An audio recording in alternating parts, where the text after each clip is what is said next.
มื้อนี้งานดำนาดำหน้าได้ตูมโฮมเลยมื้อนี้ดำนาลุงหน้าแล้วมื้อนี้โหหรือว่าเสียงหน้าเพิ่นบ้านอ่างล่ะคนก็มาหลายได้มื้อนี้มากหน้าหลายตาได้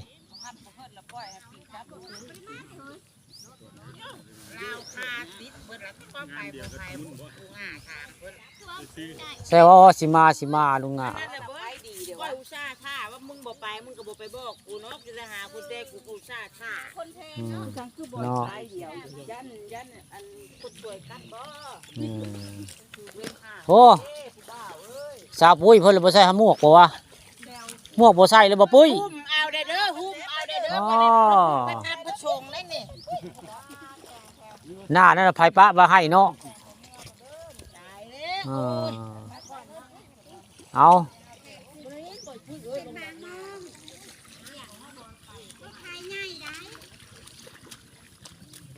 พี่มาดำเข้างานบ่เข้าคอหกงานนั่นแหละคอหกได้เนาะอันคำจ่ายจ้างเต็มมือได้หมดนี่ฮะทำไผ่ดำแล้วครึ่งมือจ่ายเต็ม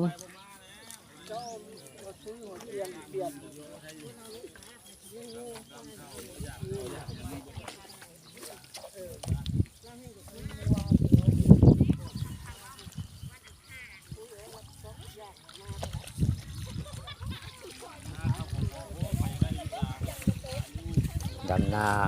ลุงหน้าได้เมื่อนี้ลุงหน้าเพิ่งจ้างเนาะผู้ข้าก็ได้มาหน้าผู้ข้าแล้วอันนี้ผู้ข้าเป็นเจ้าของหน้าเอาง่ายๆเป็นกรรมสิทธิ์ถือเป็นเจ้าของหน้าในนี่แหละแต่บริมาเฮ็ดหลายปีได้หน้านี่มดอันนี้ฮะหน้าค่อยมดนี่ค่อยเป็นเจ้าของหน้านี่แทนจากยายโซนเอาง่ายๆเป็นผู้ถือมรดกแม่นมดหลาย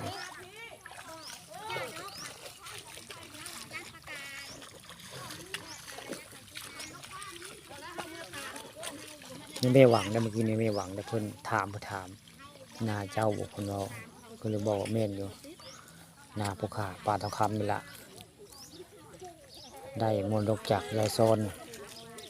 ลุงอยู่เนาะคนเสียชื่อแล้วแต่ว่าเป็นชื่อผู้ขาปลาทองคำได้เป็นเจ้าของทั้งหมดนั่นนี่วันนี้ก็เลยมาว่ามาจาในงานลุงหง่าจ้างดำนาลุงหง่าวันนี้ลุงหง่านี่แกเป็นอ้ายผู้ขานี่แหละอ้ายปลาทองคำนี่แหละวันนี้ก็เลยเอาเรื่องจริงพันจอคนดำให้ดำนา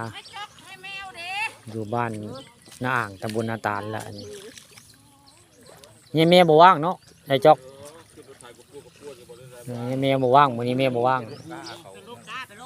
ว่างแต่ยายจอกมื้อนี้ยายจอกนี่ว่างทั้งผัวทั้งเมียไปเนาะผัวก็ว่างเมียก็ว่างมื้อนี้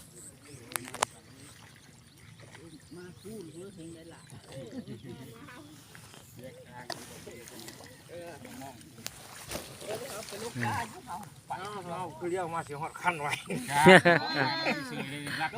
เรียวมาเลยได้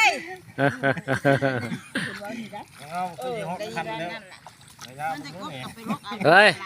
ดับไวๆกว่านี้บ่ได้บ่